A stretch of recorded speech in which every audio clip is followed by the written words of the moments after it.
Sejam bem-vindos ao Bem Temperado Podcast, onde cada entrevista tem pitadas de muita curiosidade e diversão. Eu sou Marco Souza e em tempos de informação circula com uma velocidade impressionante, mas nem sempre com o devido cuidado.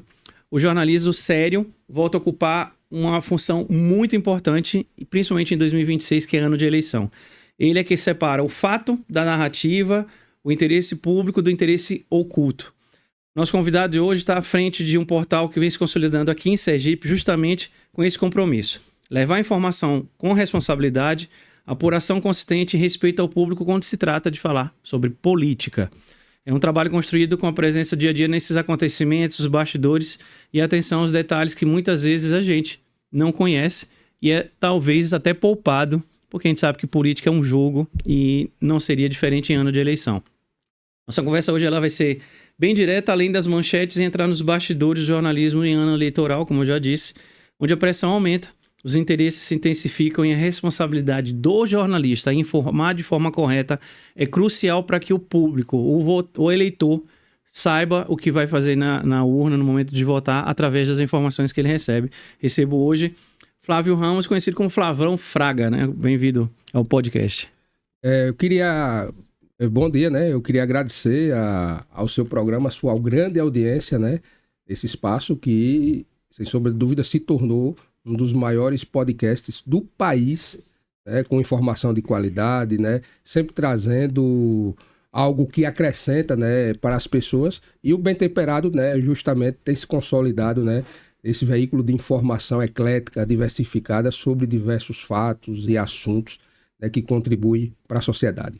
Vou apresentar o Flávio Ramos Silva Fraga, natural de Buquim, um sergipano, formado em jornalismo, construiu a sua trajetória acompanhando de perto esses bastidores da política com uma experiência do dia a dia, uma notícia, a conhecer essa dinâmica e poder levar os caminhos da informação correta dentro dos fatos, da realidade, da fonte, como a gente diz, a fonte jornalística, que é muito importante, saber negociar isso e principalmente transitar num país hoje onde a política ela está em extremos. Então, sempre cada lado vai procurar defender o seu. E também, ele tem um podcast aqui, um portal, que não, são programas, a gente vai saber um pouco mais, aqui em Sergipe, justamente o jornalismo político, porque a gente só conhece a notícia através do telejornal. Mas, assim, um programa para falar de política é bem interessante porque vem todos aqueles meandrezinhos, sabe? Aquelas informações pequenas que a gente às vezes não acompanha. Vocês puderam ver aqui, nós tivemos 2 entrevistas de uma série que a gente ainda está continuando a fazer, para entender o que faz um vereador, o que faz um deputado. Então você que vota vai saber exatamente que esse ano nós temos presidente, senador, governador e deputados federais.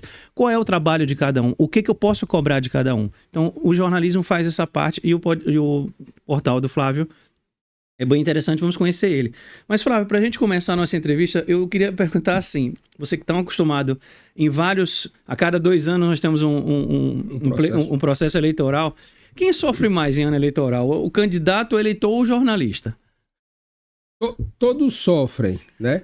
Mas eu já figurei nos 3 papéis, né? Na biografia eu não passei essa informação.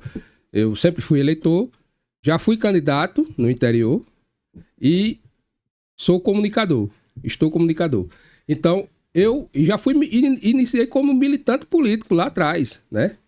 E foi justamente esse conhecimento político meu e a facilidade que eu sempre tive para escrever, para falar, para se comunicar, que quando eu saí derrotado em uma determinada eleição, um amigo meu chegou para mim e eu disse, olha, eu não quero mais saber de política, não quero mais participar, não quero mais saber disso, não quero isso para minha vida mais, em ser candidato. Aí um amigo meu fez, rapaz, porque você não usa esse conhecimento seu, essa habilidade que você tem, você se comunica bem, você escreve bem. Porque sempre eu participei do movimento estudantil, quem escrevia os boletins, os jornais do DCE, era eu que escrevia, eu quem fazia a estratégia da campanha, eu quem montava as alianças. Então, eu tinha essa habilidade de fazer essa leitura por trás dos acontecimentos políticos. Aí eu disse, rapaz, eu vou me profissionalizar. Aí eu fui, estudei, fiz curso de rádio e TV, jornalismo, comecei a me especializar, a estudar. Venho estudando também a respeito de marketing político, que é um projeto que eu tenho mais pra frente, não agora. E eu utilizei, na verdade, foi o inverso. Eu utilizei essa carga de aprendizado para trazer para a comunicação, mas agora não fazendo mais militância, analisando os outros. Então hoje eu sofro menos, eu acho, porque o político, ele pega a carga, o político, ele tem o eleitor na porta, né? Tem a cobrança das pessoas. Eu acho que o político, ele sofre mais. O eleitor sofre mais ainda, porque às vezes é penalizado por más escolhas, né? Que muitas Acaba vezes pagando, vai né? atrás de uma vantagem, entre aspas, na eleição, e essa vantagem acaba custando mais caro. Então, o eleitor sofre mais, o político sofre No processo. no processo, meio. Agora, o jornalista, hoje eu estou comunicador, eu acho que sofre menos, porque, na verdade, é cômodo pra gente a gente analisar o que os outros estão fazendo, apontar a crítica, a fazer a análise. A gente fica aqui parado, analisando tanto o comportamento do eleitor como o comportamento do político. Eu poderia estar dizendo hoje diferente, dizer que eu sofro mais, né, esse Mas vitimismo. vai aprendendo, né? É justamente por ter vivido esses 3 papéis que eu tenho propriedade para dizer isso. Hoje, Flávio, o jornalista político, com tudo que a gente tem e principalmente que hoje os políticos não têm mais aquele porta a porta, não conseguem mais, então ele precisa da mídia. A mídia falada, a mídia visual. Ele hoje, um jornalista, ele mais informa ou também ele influencia? Eu vou falar do jornalista isento. Assim, É o seguinte, o jornalista isento, ele informa mais do que influencia. Logicamente que tem pautas que exigem um certo posicionamento no aspecto, não ideológico, mas no aspecto de fazer uma crítica mais incisiva. falar a verdade. Falar a verdade, porque, ele está sendo imparcial. Existe uma linha tênue em relação a isso. Ser imparcial é mostrar a verdade que incomoda, a verdade que muitas das vezes compromete o status quo, compromete o sistema político, o sistemão que é pré-estabelecido em todos os níveis.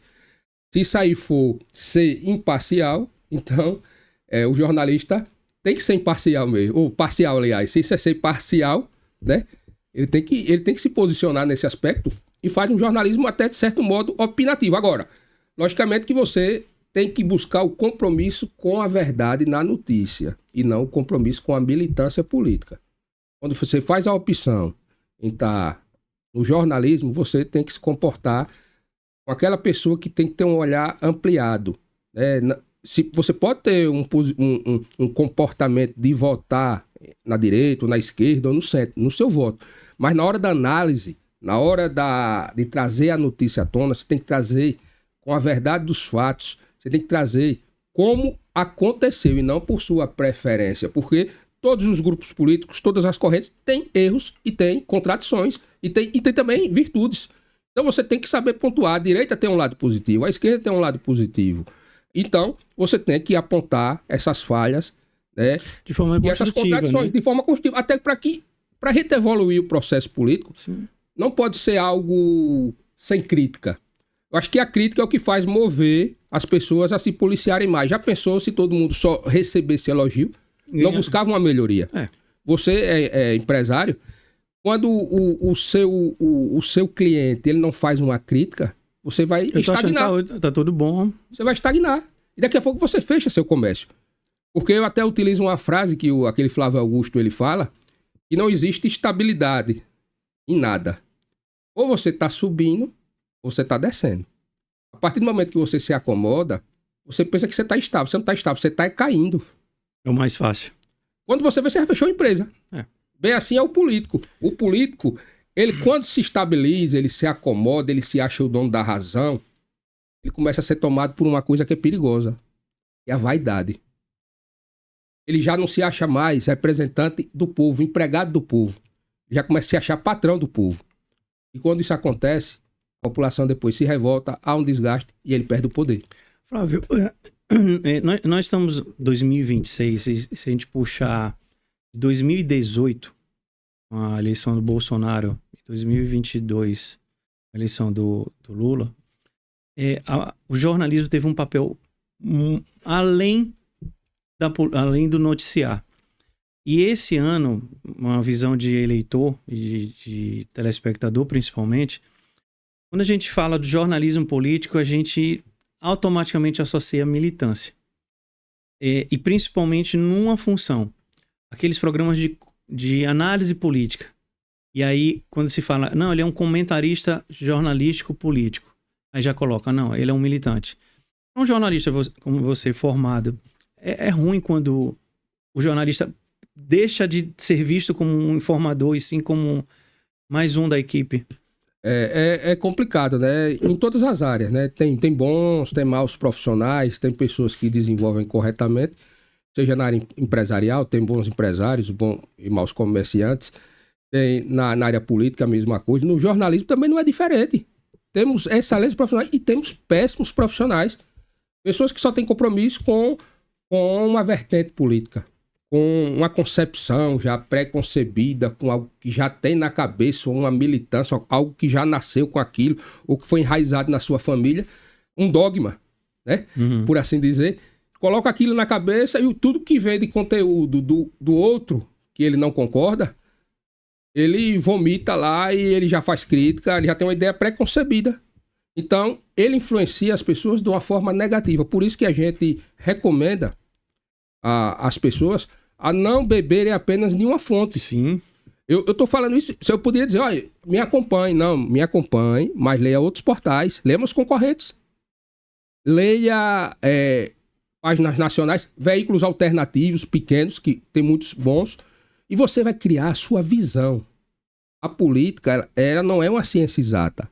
A política é uma ciência humana. As pessoas são seres humanos, por mais que você tente, busque a imparcialidade, ali no fundo pode acontecer de em algum momento você dar uma derrapada e você mostrar um pouco do seu posicionamento. Pode acontecer isso aí. Eu não estou dizendo que eu sou 100% isento ao ponto de, em algum momento, eu sou ser humano. Ele dá uma derrapada em algumas aspectos. Exagerar, eu já exagerei em algumas coisas. Mas você pode ter certeza, eu tenho um compromisso em buscar sempre fazer de uma forma a cada dia mais correto, mais imparcial.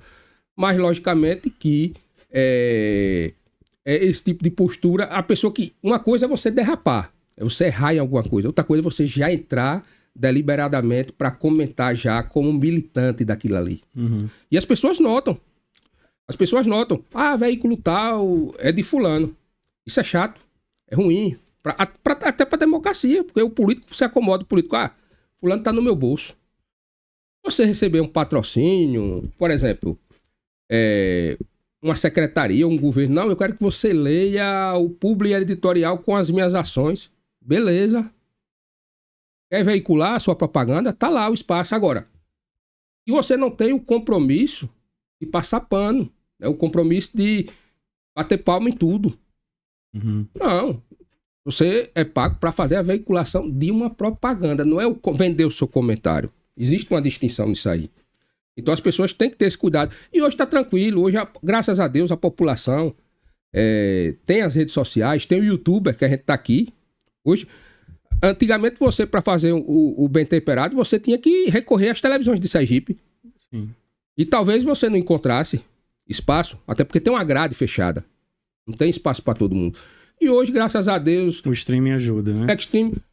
Nós podemos ser comunicadores e as pessoas podem beber de vários tipos de fonte. Então, hoje nós temos conteúdo de todo tipo. Então, você pode ser mais seletivo. Ninguém tem monopólio da comunicação. Você vai escolher a informação, vários tipos. Um conselho que eu dou. Se você é de direita, assista veículos que falam de aspectos da direita, mas você também assista também conteúdos que falem de esquerda. Por quê? Até para você criticar a esquerda, você precisa ouvir o que ela fala. Conhecer. E quem sabe até, naquela narrativa ali da esquerda, algum ponto você acaba até concordando. Agora, quando você se fecha, você não escuta, você não segue. Por exemplo, eu como jornalista, eu sigo políticos de todas as vertentes políticas. Sou obrigado, justamente para beber da fonte de todos e criar um entendimento geral. Sim, até porque, Flávio, a gente tem hoje esse cegamento, vamos dizer assim.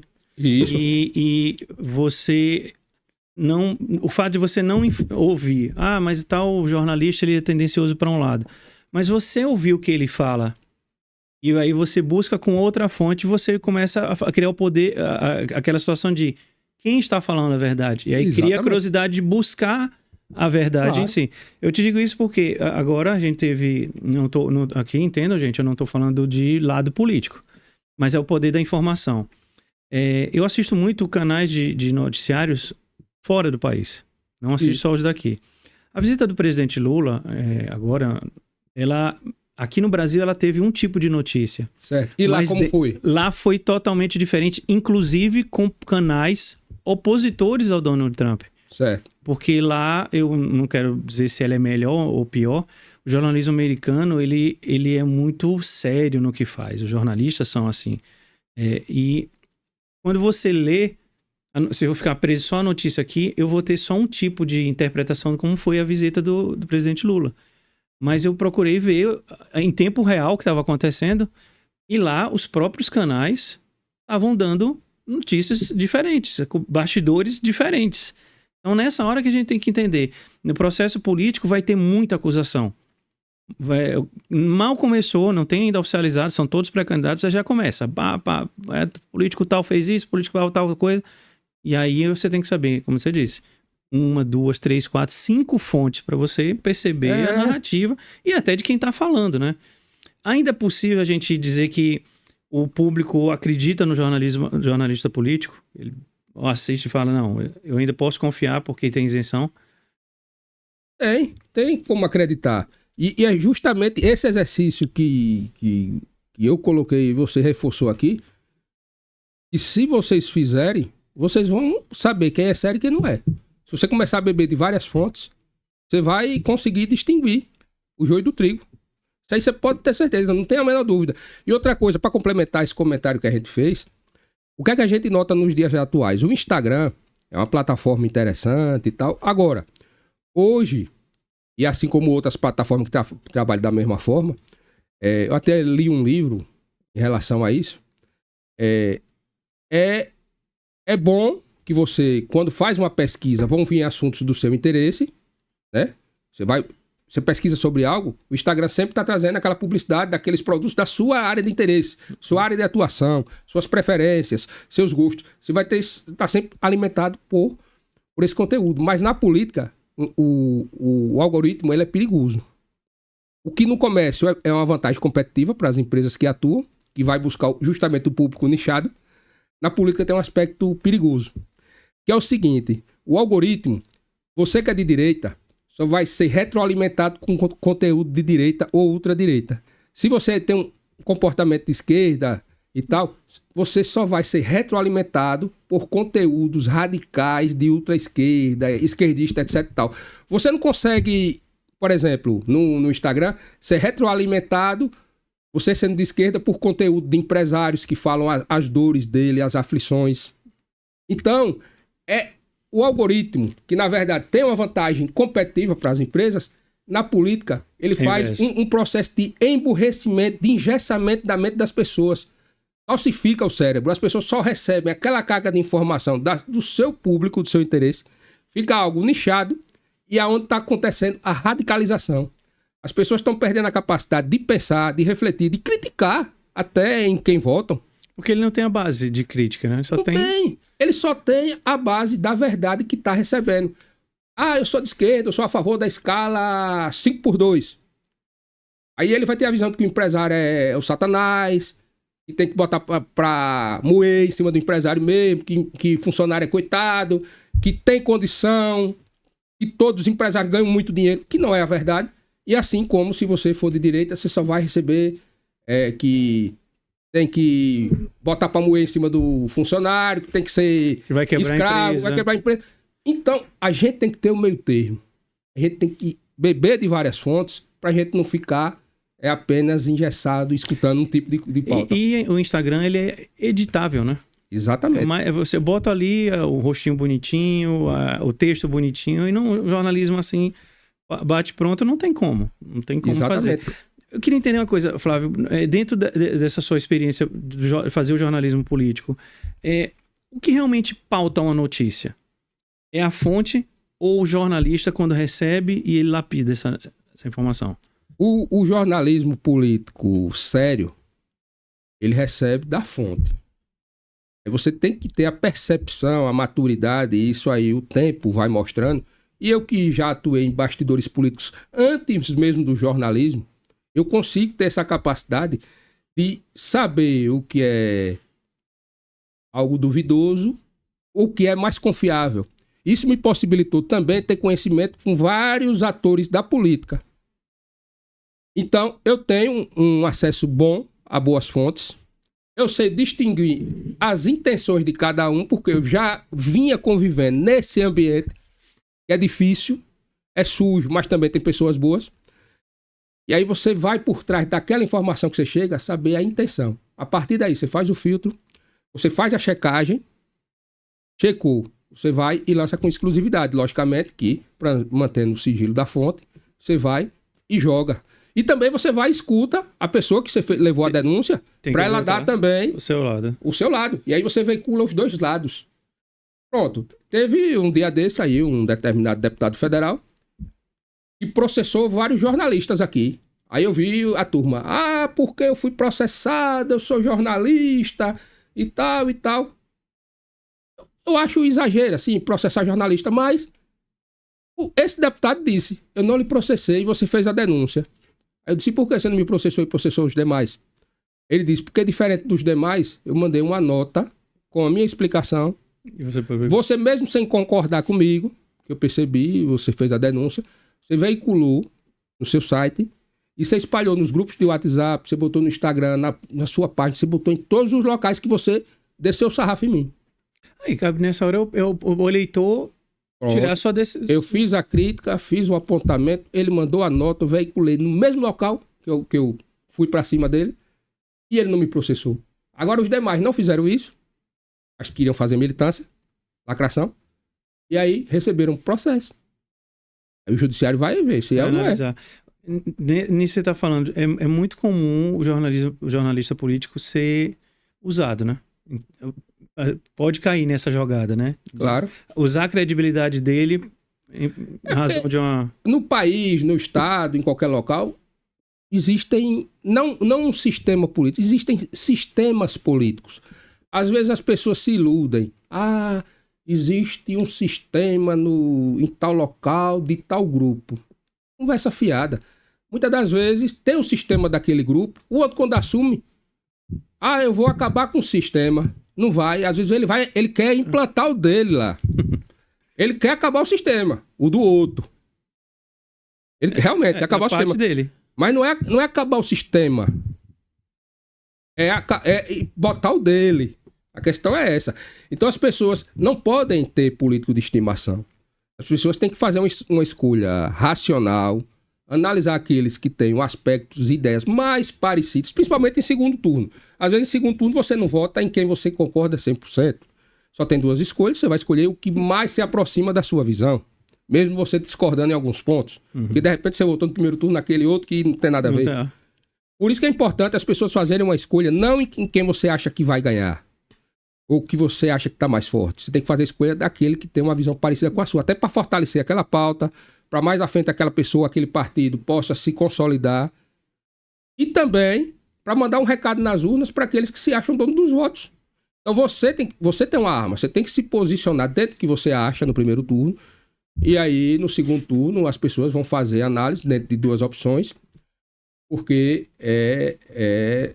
essa polarização que existe é algo importante, mas a gente tem que ter cuidado, porque às vezes as pessoas acabam emburrecendo, né? Tanto adotando A ou B como político de estimação. O Flávio, tem algum caso assim que foi tenso em relação a uma notícia sua? Não que gerou um processo, mas, cara, eu tô com uma bomba na minha mão, eu preciso noticiar isso, uma formação jornalística, política, mas ela tá cercada de muita tensão e ali vai reverberar em você também. Eu uma vez eu cometi um erro, e gerou prejuízo a um determinado candidato, mas não foi por minha intenção. Mesmo com a checagem, eu fui beber na fonte de uma pessoa que eu confiava. Essa pessoa, eu acho que não foi também por maldade, foi um deslize dele. O cara que me passou, não vou dizer quem foi, o cara é jornalista e é advogado. Ou seja, ele tem conhecimento do jornalismo e ele tem conhecimento das leis. E aí ele fez um trabalho investigativo, ele é jornalista investigativo, até melhor do que eu nesse aspecto, ele é bom de denúncia. E aí ele fez segundo ele, a checagem da informação, a questão jurídica, e ele disse, olha, Flávio, esse político aqui que vai disputar essa eleição, ele está enquadrado na lei da ficha suja e poderá ficar inelegível para esse pleito. Eu disse, rapaz, precisa eu fazer outra checagem, consultar outro advogado? Não, rapaz. Porque eu sou bacharel em direito, mas não atuo na área, eu não ando tão por dentro das nuances. E a lei da ficha limpa é uma lei mais específica. Eu disse, mesmo assim, se eu estudar, eu posso ver se tá certo. Não, pode confiar e tal no seu amigo, tá tudo ok. Eu, fiz a notícia e joguei. Fulano pode ser inelegível, BBB, aí o negócio viralizou. Muito acesso. Nossa. A cidade do cara, em Polvorosa, as pessoas, fulano vai estar na ficha limpa, não sei o que e tal. Eles pediram para botar uma nota, eu botei, só que o prejuízo para ele foi um prejuízo grande. Mesmo assim, ele ganhou a eleição, só que ele me processou. E com razão. Não por má intenção minha, não porque eu quisesse, mas porque, justamente, eu bebi em uma fonte que estava, vamos dizer, uma água envenenada. Mas não foi por maldade, foi por um deslize. Mas eu também fui justo no seguinte aspecto. Eu não pedi em nenhum momento para esse político recuar, não o procurei.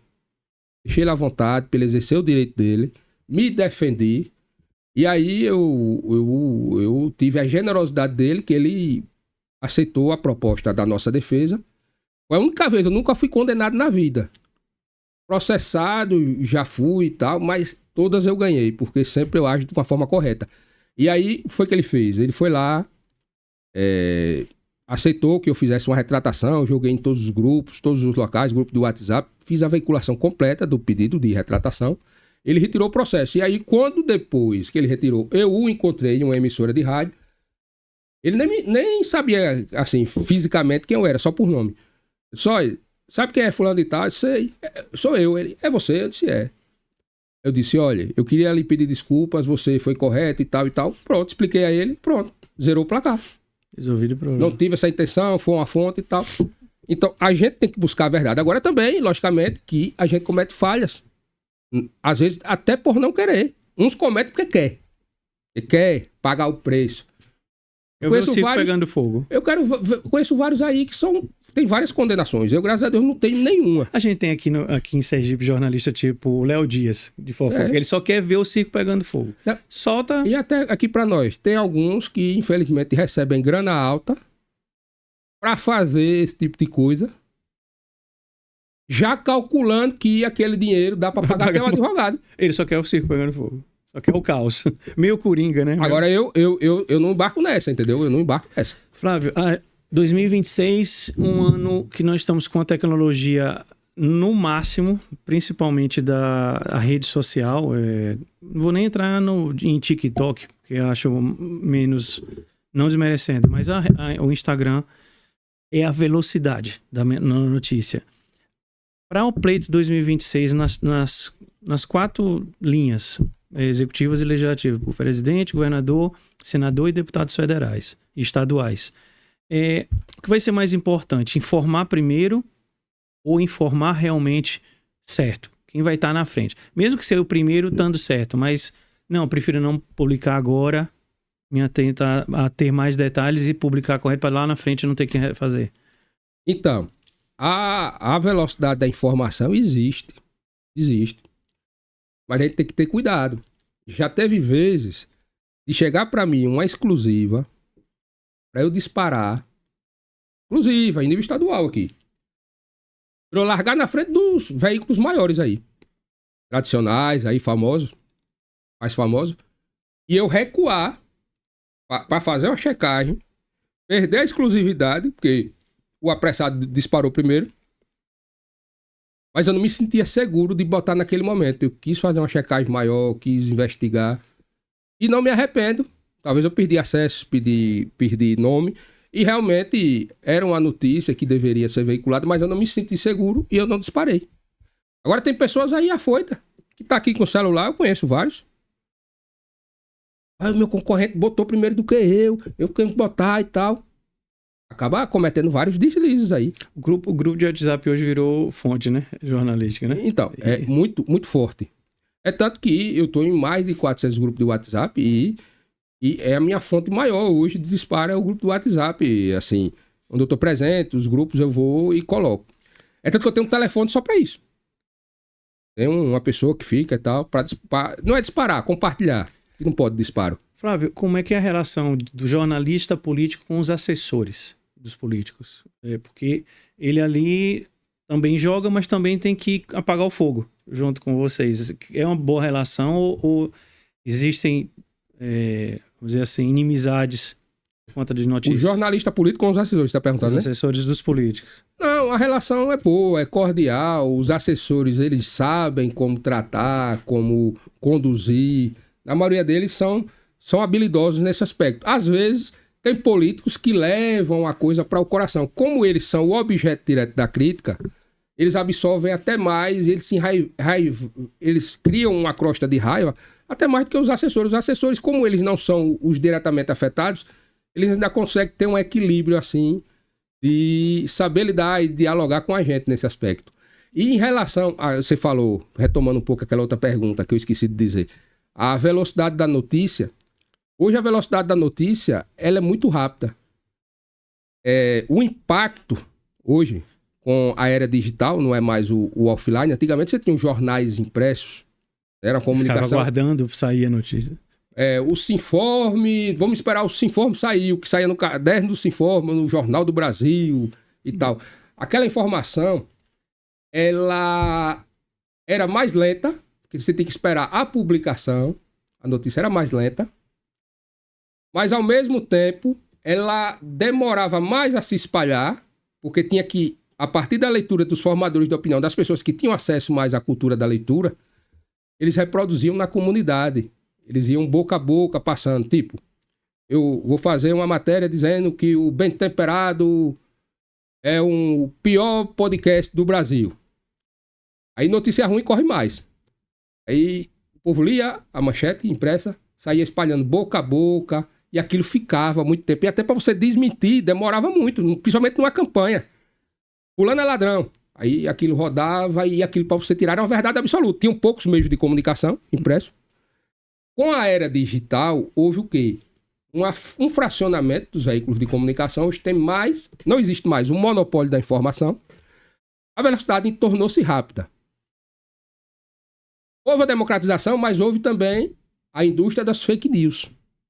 Tem veículos sem checagem, sem profissionais qualificados, que espalham notícia de qualquer forma. E o prejuízo é bem mais forte. Porque hoje, com a informação sem checagem, sem ninguém... Às vezes tem site que ninguém assina. Você não sabe nem que página é. Página tal, quem é o dono? Ninguém sabe, não tem nada. Se você entrar no meu site, tá lá meu nome, tá o CNPJ da minha empresa, tá o endereço comercial, tá o meu contato, lá tá tudo, tá meu rosto, tá meu registro profissional, mas boa parte dessas páginas que tem aí, não tem nada, só tem um nome. Já começa daí. Aí o cara faz o disparo e aquilo que é dito de forma irresponsável às vezes é disseminado de uma forma forte de impacto negativo que destrói de uma forma avassaladora e rápida, diferente do boca a boca, que demorava a chegar na ponta. Mas tem uma vantagem na era da informação rápida. Além de ter outros veículos para contrapor aquela informação errada, também o impacto negativo ele tem um poder de se acabar rápido. Por que acabar rápido? Porque teve uma polêmica essa semana. Aquela polêmica atingiu o trem tanta notícia. Amanhã chega outra polêmica, já cobre aquela. Já vai embora. Então nós estamos vivendo numa informação rápida, midiática, altamente destrutiva, mas que vai embora. E que amanhã já tem outro escândalo. Então, é todo mundo buscando clique, lacração, acesso, informação rápida. É como fast food. Comida rápida, às vezes sem qualidade. E logo já tem outra. E várias opções. Nós estamos vivendo hoje na informação fast food. Flávio, como é que um jornalista hoje, formado como você, vê a questão da ética dentro do jornalismo, principalmente nessa questão? Eu tenho o poder da informação, eu informo, mas você vê assim, poxa, ainda está existindo isso? A ética virou uma coisa obsoleta dentro da informação? É aquela situação, é uma linha tênue, você tem que ter responsabilidade. Existe o compromisso, o juramento, o compromisso de fazer um jornalismo ético, sério, para você buscar a verdade dos fatos.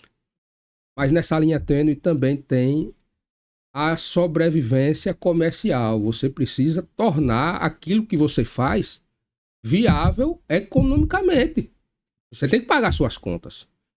E quando você cresce, você escala mais aquela coisa, você tem estagiários, colaboradores, você tem uma estrutura para pagar, tipo, eu tenho que alugar essa sala aqui, que inclusive eu faço meu podcast também, eu tenho que pagar o nosso amigo para ele poder oferecer essa transmissão do podcast daqui, o outro podcast que eu tenho na região sul, tudo é custo. Então, eu tenho que ter a habilidade de manter a informação de qualidade, o compromisso com a verdade, sem abrir mão dessas premissas, mas também eu tenho que ter a habilidade de buscar parcerias comerciais, de buscar articulações no sentido de manter uma estrutura sem comprometer a qualidade editorial, deixando claro para os parceiros o seguinte: olha, eu estou lhe dando aqui o espaço para você divulgar a sua marca, se você for setor privado, se for setor público, olha, eu vou lhe fazer a crítica no meu programa e nesse mesmo programa você vai ter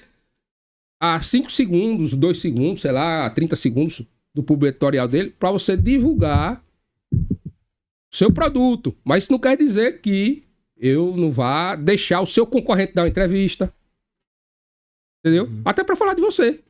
Porque se eu não fizer esse exercício, se eu não abrir o espaço para todo mundo, daqui a pouco o pessoal fala, oxente, ele não só entrevista a um lado. Eu passei por isso aqui. Aí, se você só faz isso, aí quem tá olhando vai parar de consumir e aí você perde a vantagem também competitiva. É bem interessante o que você falou, Flávio, porque aqui, com esse especial que eu fiz sobre política, eu tive dois setores do legislativo entrevistados e de lados opostos. E aí, engraçado que eu recebi crítica dos dois lados. Ah, você entrevistou. Aí o outro, você entrevistou. Aí eu falei, gente, aqui é um programa de entrevista. Eu tenho que entrevistar todos, ouvir todos. Claro que o foco foi mantido, mas é a história. A gente tem que abrir. Quem decide no seu é quem está assistindo. Porque, por exemplo, você é âncora aqui do podcast. Você, eu percebo, quero até lhe parabenizar, você se comporta da forma correta. Em entrevista, pronto, hoje eu estou falando bastante aqui, mas quando eu estou apresentando, eu não fico assim falando bastante, porque quem tem que ser o centro da atenção é o entrevistado, não sou eu. Tem comunicadores como você, responsáveis, éticos, que fazem uma coisa séria, mas tem entrevistadores, por exemplo, que querem aparecer mais do que a notícia, querem aparecer mais do que o entrevistado.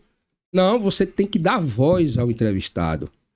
Tem entrevistador que quer constranger, quer botar pergunta maliciosa, quer prejudicar, quer fazer aquele corte editado de uma parte, não correspondendo a tudo aquilo que ele disse. É fazer jogo de edição. Isso aí eu não faço. Aí... Isso aí eu não faço com ninguém. Pode ser o cara que, por exemplo, eu tenho um cara que prefeitura tal tá apoiando o site. Beleza, massa. Eu vou veicular as ações administrativas e vou colocar lá. Fonte, SECOM da prefeitura tal.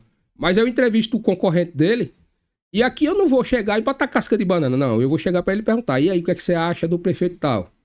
Ele vai dizer, é um prefeito ruim, deixou a cidade assim, deixou a cidade assado. E eu vou ter que permitir que ele fale, sem interromper a fala. Isso é democracia. E a partir do momento que eu escuto os dois lados, isso me dá credibilidade, me dá mais acesso, me fortalece. E aí vem o retorno comercial. Cria a imagem da isenção. Exatamente.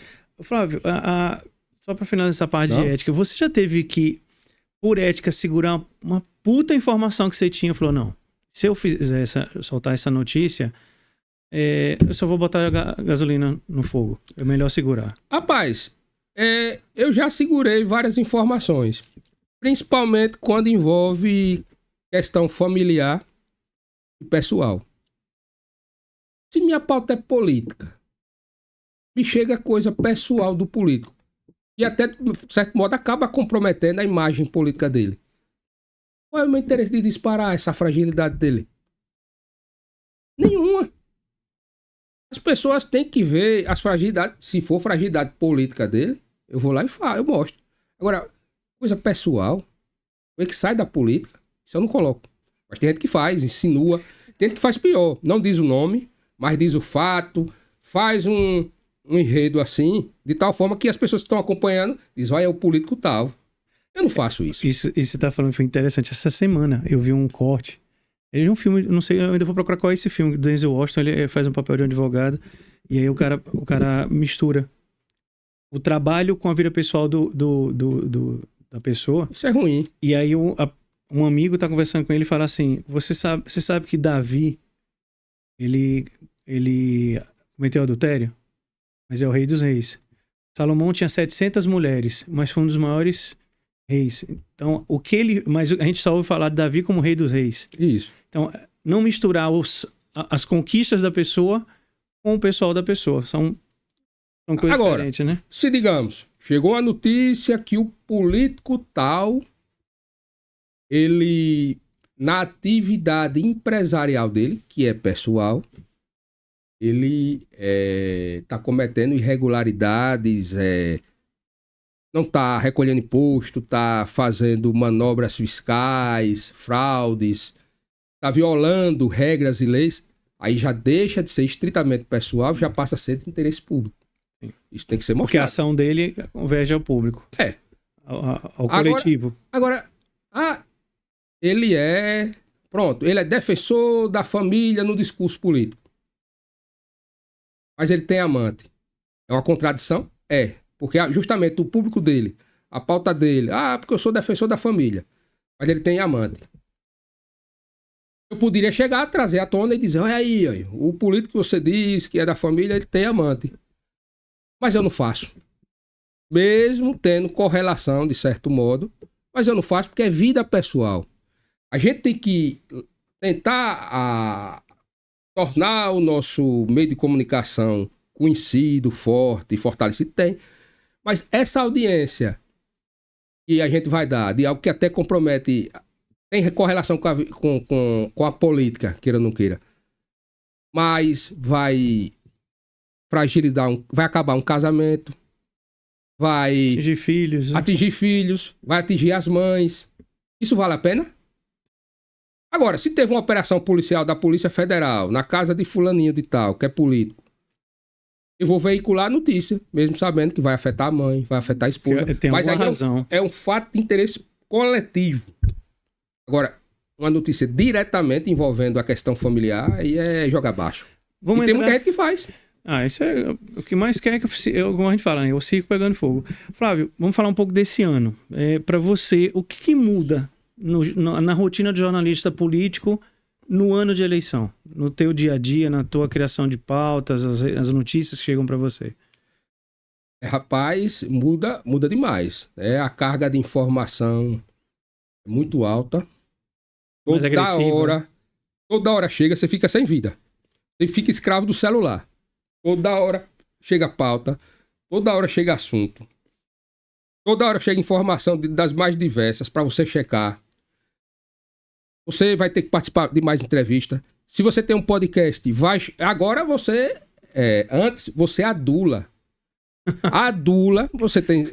Pronto, você não adula para arrumar entrevistado? Às vezes... A gente adula muito. Principalmente no ano de entre-safra. O que é ano de entre-safra da política? É o ano intermediário. A cada 2 anos tem eleição. Aquele ano anterior... O ano pós-eleição. Ninguém quer dar entrevista. Aí quando é esse ano, que é ano da eleição, já começam já um pouquinho a querer na pré-campanha e ainda se escondem um pouco. Alguns. Uns querem e outros se escondem. Mas quando chega na campanha, é engarrafamento de gente. Ei, eu quero participar do seu podcast. Mas rapaz, só tem um dia. Não, rapaz, veja um jeito aí, não sei o quê. Se brincar, se eu abrir mão, assim... Faz todo dia. Se eu chegar aqui e disser ao seu parceiro aqui, rapaz, eu quero todo dia. Eu acho que vou arrumar todo dia pra botar aqui, gente. Agora, na campanha. E eu acho um erro dos políticos. Como é que você tem um mandato parlamentar? Você sabe o que é que significa falar? Falar. Se você não vai dar entrevista, você passa 4 anos escondido, sem falar o que você pensa, sem comunicar aquilo que você está falando, sem se posicionar. Você está perdendo a oportunidade. Os meios de comunicação aí, abrindo espaço. Eu não quero não, porque vão fazer perguntas e eu vou deslizar. Se prepare, rapaz. E se tá fazendo certo, não vai deslizar. E você tá fazendo certo, porque você tá se escondendo. Eu acho que era para ser o contrário, era para o político ir atrás da entrevista. Como é que fica o lado emocional nessa hora, esse ano? Estresse absoluto, né? A mil, né? Porque a vida dos candidatos está em jogo, né? Muitos são políticos profissionais, têm aquilo como uma profissão. E aí o desespero bate. O desespero bate. É a mesma coisa de você que tem um concurso e vai perder o concurso, né? A carreira. Naquela hora a notícia passa a ter um peso maior para soltar, né? Aí eles começam a olhar a gente de outra forma. Mas, normalmente, assim, em ano de entre safras, muitos veem a gente como o inimigo, né? Não, eu não quero me aproximar porque eu vou derrapar, eu vou receber uma crítica. Agora, quando chega na eleição, deixa eu dar uma entrevista, e é desse jeito. Qual o tipo de político que é o mais complicado para o jornalismo? O executivo ou o legislativo? Eu acho o executivo. O legislativo, pela sua função, né, que é de falar, o que é aliado do prefeito de plantão, ou do governador, do presidente, ele vai defender e o outro vai criticar. Ele sofre menos o impacto. Agora, o executivo, por ser mais cobrado, por estar mais exposto, por assumir mais compromissos públicos, ele sofre mais. E também é o que tem mais notícias. Tem mais notícias, né? Você, por exemplo, Emília, era uma vereadora, ela fazia crítica, fazia os apontamentos dela. Agora ela é vitrine. Agora não, agora ela é a pessoa que tem que executar, né? Se você tiver com a rua com lixo, você vai cobrar ela. Se tiver a iluminação ruim, Emília. Não sei o que, Emília. O posto de saúde. Até coisa que ela não tem culpa, que assessor fez uma M, aquela palavra. Fez uma M. Ela acaba respingando nela. Então, ela vira o ciclo, o centro de tudo. De bom, né, que ela entrega de positivo, e também de ruim. Porque uma coisinha que deixou de fazer vira um absurdo. Então, o político executivo, ele sofre mais. Ele, logicamente, ele tem mais prestígio, né? Por exemplo, a Emília hoje é prefeita, ela vai ser convidada mais para os eventos, ela vai ser mais elogiada, ela vai ter aquelas pessoas que dá babação, e às vezes até nem elogiavam ela, mas que agora quer estar perto dela. Assim, isso vale para Fábio também, para o governador. Quando você está no poder, está com a caneta, aparece todo mundo diz que você é legal, quer se aproximar, todo mundo quer ser seu amigo. Mas também é quem sofre mais o impacto mesmo, a cobrança e tal. Ô Flávio, no ano de eleição, é comum para você, jornalistas políticos, um candidato específico chama Flávio, um assessor, a gente vai precisar... Você passou 3 anos dando porrada, dá um espaço aí para ele poder limpar a barra, usa seu poder de falar para dar uma limpada. O espaço para falar, eu dou. E não cobro, não. Isso é qualquer um. Uma coisa que eu não cobro é para dar entrevista. Se quiser dar entrevista, meu irmão, pode ser quem for. É de graça. O estúdio, eu pago o estúdio. O cara que tá alugando, mas o podcast eu não posso cobrar uma entrevista de uma pessoa. Nem no podcast e nem no site. Uma entrevista. Agora, você vai me pagar pra me elogiar e tal? Não, isso aí eu não faço. Isso aí eu não faço. Se você quiser vir pra mostrar sua versão, você vai vir. Vai falar, como eu tô falando aqui. Você não tá intervindo em minhas falas.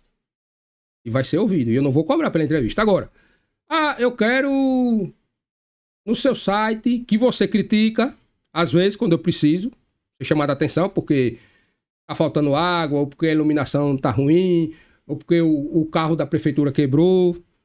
Esse mesmo local, essa mesma página, esse mesmo site, que mostra esses problemas, eu quero o espaço para a minha assessoria, no caso a SECOM, mandar as matérias, assim, falando que eu inaugurei uma escola. Beleza, vai tirar nota fiscal, vai colocar que vai ser veiculado tal matéria no meu site. Foi uma inauguração importante, não tem problema nenhum, vai veicular. Agora, quando tiver um buraco na cidade, eu vou dizer, secretaria, é um buraco, a mesma secretaria que inaugurou a escola, é um buraco tal escola, não sei o quê, vamos resolver. Aí é um assunto de interesse da comunidade que eu não posso botar debaixo do pano, porque senão eu não estou colaborando com a sociedade, eu estou indo contra meu juramento, e aí eu só estou mostrando um lado da notícia, aí é ruim. Flávio, Sergipe... É como, por exemplo, você vê a TV Sergipe, TV Atalaia, você vê no jornal de lá daquela televisão. Falta d'água não sei aonde. O povo lá vai ser entrevistado e tal, fala. E naquele mesmo programa, no intervalo comercial, tem a propaganda da Iguá. E por que tem a propaganda da Iguá no intervalo? O repórter da TV Sergipe deixou de mostrar aquela falta pontual. E naquele local, ele vai ter que ir lá chamar o assessor de comunicação da Iguá e dizer por que faltou a água. Aí ele vai dizer, não, faltou a água porque teve um problema na encanação. Vai ter que explicar. Então você tem que ouvir todo mundo. Você fazer a publicidade não quer dizer que você vendeu a alma. Isso é assim que as pessoas têm que entender e que muitos jornalistas têm que também aprender. Eu queria entender uma coisa, principalmente com a sua experiência do jornalismo político de Sergipe. A gente ainda tem uma política, não que seja 100%, mas a gente diz assim, de coronelismo, de grupos, ou a gente já consegue ter uma política mais aberta? Melhorou bastante. Eu acompanho a política, não é de agora. Eu gosto de política desde a infância. Você tem ideia, eu criança, eu chegava da escola, 11h30, eu almoçava na frente da televisão, época de eleição, porque almoçava. Pegava o prato, às vezes reclamava, vem comer na mesa, eu não, faço o prato aí e tal, fazia o prato correndo e ia pra televisão, pra assistir o horário eleitoral. Assistia o jornal, eu gostava. Desde 7 anos, 8 anos, 5 anos, eu já sabia. Já ia assistir, eu tinha os candidatos que eu gostava, e os que eu não gostava, assistia todos. Todos falando. Ia pro jornal, via todos falando, por isso que eu tenho uma visão ampla da coisa. Eu assistia todos. E aquela coisa, né? Voltando aí à sua pergunta, você perguntou o que foi mesmo? Foi? Os coronéis. Os coronéis. Então, por ter essa informação de como era antes, eu posso assegurar que a política ainda tem traço coronelista, tem, mas mudou demais. Mudou demais. Hoje, até a democratização da informação, a mudança do comportamento do eleitor, a quebra de alguns ciclos políticos que aconteceram no próprio Estado, hoje a gente consegue ter uma política mais aberta. Logicamente que ainda tem alguns resquícios, tem algumas coisas, algumas amarrações. Por ser um Estado pequeno, onde diz o ditado, todo mundo se conhece. Né?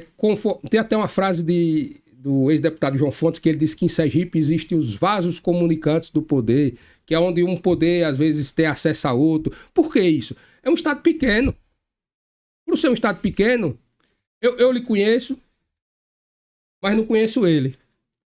Mas aí você me conhece ele. Então é fácil de você fazer essas pontes. Tipo, não conheço o jornalista Flavão Fraga, mas eu tenho uma pessoa próxima a mim que conhece ele. No Estado grande, é difícil você ter esse acesso. Aqui não, aqui a coisa é próxima, é de compadrio. Então isso favorece essa coisa assim mais próxima. Mais fácil de você manipular, às vezes. E nos estados maiores, não. Agora, o coronelismo é um traço da política nordestina. Mas a gente há de convir que hoje a realidade política é diferente, totalmente diferente de eleições ou de décadas passadas.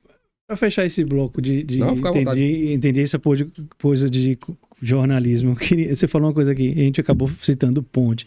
Como é que fica a cabeça de um jornalista político que está sempre trabalhando com notícias de um bloco e outro, que são inimigos, aí daqui a 4 anos estão juntos, aí você fala, gente do céu, a outra eleição eu tava descendo a lenha por um caso de olho, agora estão juntos de novo. Como é que fica a cabeça de vocês? A gente acaba percebendo, mas assim, o que é que a gente nota, na maioria das vezes? Às vezes eu fico com pena de alguns eleitores que ficam levando o político como se fosse político de estimação. Porque quando a gente conhece a realidade dos bastidores, a gente vê que, na verdade, está todo mundo ali buscando a sobrevivência eleitoral. Todos têm o mesmo objetivo: vencer a eleição. O cara que quer ser deputado estadual, ele quer ser deputado estadual, quer ser federal, ele quer o partido mais fácil dele se eleger. O governador, tanto de um lado como o outro, eles querem fazer as alianças que o tornem com uma vantagem competitiva melhor, e o objetivo é o resultado eleitoral. Quando vai se governar com aqueles que participaram da campanha. Vai se imprimir uma linha ideológica. Tem político que tem uma visão mais estatizante, mais esquerdista. Tem político que é mais de centro, que é um misto. Tem político que é mais de direita. Mas, se você espremer, aqui em Sergipe, quase todo mundo já teve com todo mundo. Se não teve diretamente, teve indiretamente. Nos bastidores, no cafezinho. O grupo tal tem peças que já fizeram parte do outro. Às vezes os dois cabeças não tiveram junto, mas as peças já tiveram misturada. Então, em Sergipe, quase todo mundo já teve com todo mundo. Não existe nada, projeto 100% puro. Então, as pessoas têm que votar em pessoas. Essa questão de grupo, às vezes, é algo acessório.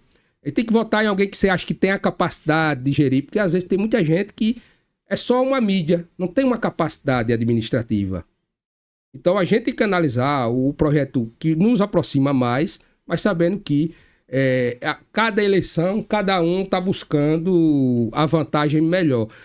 E tem uma frase que eu costumo usar em política que, para mim, é a máxima da verdade, que é o seguinte: nunca seja tão aliado de alguém que nunca possa se separar, nem tão adversário de alguém que nunca possa se aproximar. Perfeito. Na minha opinião, o que muitos políticos erram é o seguinte: é fazer uma crítica forte e pessoal, às vezes demais, uma crítica muito carregada, e que às vezes lhe torna difícil de fazer uma aliança mais à frente. Porque quando vai fazer aliança, o eleitor às vezes não entende. Diz: gente, o cara esculhambou pra caramba ali e tá junto. Aí é onde vem o prejuízo político. E outra coisa que eu noto às vezes em candidato de oposição, que eu digo: eita burrice danada. Você tá ali na oposição. É um conselho que eu dou a muitos. Você tá ali na oposição. Você tem que fazer as críticas. Mas tem que ter o cuidado do seguinte: olha, eu vou criticar aqui agora o que eu acho errado. Mas eu tenho que criticar aquilo que, quando eu assumir o poder, eu der conta de fazer. Eu vou criticar aquilo que realmente eu tenho a condição de revisar, de tirar. Pronto. Vou citar aqui um exemplo. Tem um determinado político que promete: vou retirar tal empresa que está operando em uma concessão tal. Beleza. Vai botar o que no lugar? Eu quero saber o seguinte: você já leu o contrato? Você já viu se pode rescindir o contrato? Quais são as formas? Quais são as modalidades? Quais são as especificidades para você fazer essa promessa?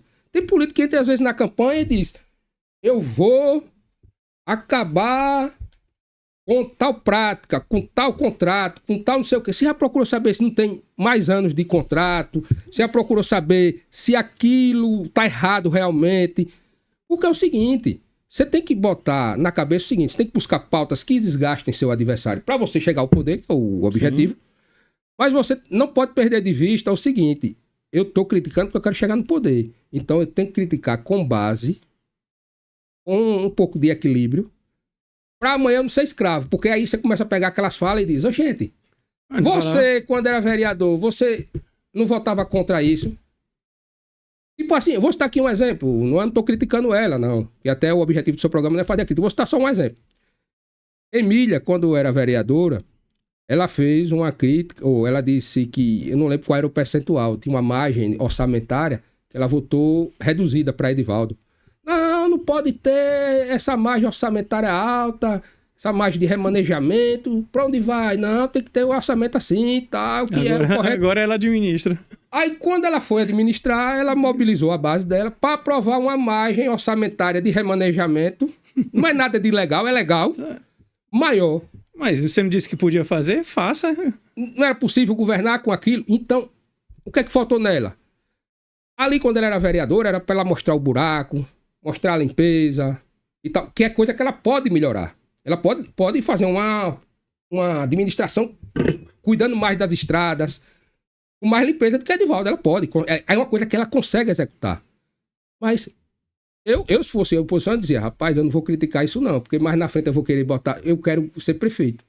E quando eu for, eu quero botar a margem maior do que isso. Eu vou ficar na minha. Porque eu quero governar para fazer o melhor para a cidade e eu acho que a mais tem que ser. Então a gente tem que ter esse cuidado. Flávio, você encabeça um portal que envolve tanto o site como no streaming um podcast que é o FFcast. Isso. Em que momento surgiu a ideia de criar ele? Qual foi o objetivo principal? Pronto. Na verdade, o podcast, né, ele é uma ferramenta que foi criada, na verdade, começou com... o podcast é áudio. Começou com aquela questão do áudio. Depois veio pra tela, né? Como se fosse um videocast, na verdade. A voz ganhou o rosto. Ganhou o rosto. E hoje é uma realidade. Prova disso é que muitas figuras da TV fortes estão migrando, estão saindo de canais de TV e estão criando seus podcasts. Alguns paralelamente à sua carreira na TV. Outros estão saindo, literalmente, criando seu próprio canal no YouTube e sobrevivendo bem disso. Então, na verdade, foi uma forma de materializar e registrar algumas falas. E eu digo sempre, o podcast, além de trazer informação, ele, para mim, é fonte de informação e de network. Porque, através do podcast, eu consigo trazer diversas personalidades e ali eu vou conhecê-lo melhor, eu vou tomar um cafezinho antes, um cafezinho depois. Quando acaba aquilo ali, ele acaba soprando no meu ouvido uma exclusividade. Rapaz, olha, você não sabe o que aconteceu, isso. Você se aproxima mais daquele político. Você pode trazer empresários, se aproximar daquele empresário. E aquele empresário virar até seu patrocinador do seu programa. É network. O seu empresário que está envolvido com o meio político pode ser uma fonte. E pode ser troca. Tipo, você tem essas coxinhas aqui, esses salgados deliciosos. Aí eu lhe entrevisto lá. Aí você expõe seu projeto, fortalece sua marca. Daqui a pouco você é patrocinador do meu podcast e tá levando a coxinha lá pra lá e tal. Quer dizer, é troca também. Podcast também é troca. É network, é troca, é fortalecimento. Os cortes viralizam de falas polêmicas, de falas... além de ter falas que são polêmicas, tem falas também que contribuem com a sociedade. Esclarece uma dúvida sobre um assunto que a pessoa não sabe. Você traz um profissional, um médico, alguma coisa, tira uma dúvida que de repente a pessoa não sabia, salva até uma vida. Uhum. Né? Você traz um cara analista de empresas, ele traz um insight ali que um empreendedor, poxa, eu não sabia disso. Então, o podcast, a gente não ganha dinheiro com podcast, você sabe disso. Não ganha dinheiro. Podcast eu tenho despesa. Mas ele, por outro lado, ele me traz vantagens. Ele abre outras portas que me trazem dinheiro. Trazem vantagem competitiva. Dentro dos episódios que você já fez, tem quanto tempo já o podcast? São 2, na verdade. Na verdade, semanais, eu iniciei na região sul, com um podcast lá. Atualmente eu tenho em Buquim, eu tenho um estúdio em parceria com um amigo meu lá, que é o FF Politicast. Esse podcast, ele é só para política. Da região sul e centro-sul. Lá eu entrevisto prefeitos, vereadores, secretários municipais, daquela região. Simão Dias, Buquim, Lagarto, Estância, aquela região toda. E é a minha região de origem. Mas hoje, por morar em Aracaju, eu tenho aqui, nesse mesmo estúdio, o FFcast, as segundas. E esse, sim, eu entrevisto prefeito das demais regiões, político das demais regiões, político de âmbito estadual, deputados, senadores, prefeitos, secretários, mas também são 2 entrevistados por dia, eu costumo mesclar. Às vezes, algum dia eu boto um só, não é nem por maldade, é porque às vezes não consigo, faltou perna, não tive tempo. Eu não tenho produtor, eu sou tudo. Produtor, vendedor, sou tudo. Redator. Então, na verdade, é o seguinte, eu faço 2 entrevistados, aí eu entrevisto alguém da política e normalmente alguém da sociedade civil, um médico, um advogado, um empresário, uma personalidade, alguém que traga algo diferente da sua área. Por isso que o nome não é Politicast, é cast. Ele é amplo. Justamente porque eu tô... Mas a veia jornalística política não fala mais alto, né? Fala mais alto. Mas assim, no podcast eu procuro evitar comentário político, eu deixo mais a pessoa à vontade para falar. E o portal é um canal de notícias? É, um canal de notícias, lá tem materiais de notícias em geral. Hoje eu já estou com uma equipe maior, já tem estagiário, já tem pessoas que me ajudam. Que aí tem notícias gerais hoje, já veiculo notícias policiais que andam no acontecimentos sociais, nacionais, municipais, internacionais, mas também tem assuntos de diversos municípios do interior. E também tem textos opinativos, que aí eu boto minha opinião, eu faço uma análise política, um editorial. Esse texto é analítico. E tem também as publicidades, textos publicitários de empresas, de órgãos públicos, que aí já é algo informativo daquele espaço, que é comercializado. Passando a eleição, tanto o jornalista quanto o portal tira um pouco de férias? Rapaz, não tira não. Não dá? Não tem como. Porque os fatos, eles não param. Acabou a eleição, agora você vai ter que analisar o resultado, né? E o que vem pela frente. As análises. E outra situação. Vem a cobrança do eleitor. O eleitor quer cobrar do político que ele votou. Então, a notícia política, ela não para. Já sai da eleição estadual, os vereadores, já começa o prazo de filiação, um ano antes. O cara se filiar, já vem questão de partido. Aí já começam os vereadores do interior, já ficam tudo... Os que não ganharam para deputado já vai pensar em prefeitura, pensar em... O cara que perdeu para vereador na cidadezinha tal, ele agora quer começar a performar, ele quer falar que é pré-candidato, ele quer falar as ideias dele e tal. Aí não para, meu irmão, não para. E outra, como é que eu tiro férias? Porque todo conteúdo que sai é de minha responsabilidade. Pronto, essa semana mesmo. Eu tenho estagiários, pessoas, bons estagiários. Mas aí é o seguinte, teve uma notícia, na hora dela digitar um erro de digitação, ela falou o nome de uma cidade, trocou. Da cidade botou de outro. Aí veio um cara e disse, rapaz, você botou o nome de tal cidade. Então, por que teve esse erro? Duas cabeças pensam mais do que uma. Ela me manda o material para eu revisar. Na hora eu tava na correria, eu não olhei direito. Talvez eu dissesse, olha, troca aqui o nome da cidade, que teve um erro aqui de digitação. Acho que na hora tava numa pauta e outra, trocou o nome da cidade. Então são essas coisas que a gente tem que estar atento. Como é que eu tiro férias? Se duas cabeças pensam mais do que uma, e eu sou responsável por tudo, inclusive judicialmente por tudo. Em casa a política é proibida, na mesa, né? Rapaz, é nada. Diz que é proibido, mas acaba não sendo. Acaba escutando, café da participando. Manhã, almoço e janta. E acaba a família colaborando, já aprende algumas coisas, já acaba dando opinião. Rapaz, você viu isso e tal, porque acaba vivendo. É a mesma coisa, pronto, você vende salgado. Você quer dizer que na sua casa, quando você vai lá, a mulher vai dizer, poxa, o preço da farinha de trigo subiu e tal. Acaba sabendo. Não tem jeito. Tem jeito. Entendi. Flávio, é muito bom a gente ouvir um jornalista político nesse ano, como a gente falou, porque é o terceiro ano que eu entendo que é o terceiro pleito presidencial, onde que eu falo porque é o principal, mexe com o país, onde o jornalismo é crucial, a informação é crucial, porque a eleição federal vai influenciar nos senadores, vai influenciar na escolha dos governadores e deputados estaduais. E a gente entender um pouco desse aspecto do jornalista político e entender do que é o jornalista, do que é o comentarista e do que é aquele que está ali com o microfone para defender um lado. Importante que o público, o eleitor, principalmente com a sua fala, 2, 3, 4 fontes. Ouviu a notícia, tente ver em outro lugar se a notícia está escrita do mesmo jeito, está com o mesmo contexto. E a calma na hora de vou escolher... Escute o jornalismo sobre aquele político, que aí você vai ter a fonte, né? E tem que ter cuidado, viu? Porque chegam coisas pesadas e se você não checar, você toma um processo, você tem que usar a palavra certa na hora da crítica. Na hora certa, as interrogações corretas, o supostamente, comenta-se... O espaço está aberto, procurar a pessoa, tem que ter cuidado, tem que se cercar de várias formas para não tomar um processo. O Flávio, a gente sempre pergunta, para a gente encerrar a entrevista, sempre pergunta aos nossos convidados, vamos parar de política aqui e falar de coisa que a gente gosta muito. O Flavão lá de Buquim, Terra da Laranja, tem até hoje uma comida, um prato que Você para teu dia por ele. Não, se tiver ele tem significado especial para mim, ele tem um valor emocional que é o seu predileto. Mas você me fez uma pergunta difícil, que eu gosto de comer, eu gosto de tanta coisa. Eu vou lhe ser sincero. Eu gosto bastante, assim, de camarão. Camarão.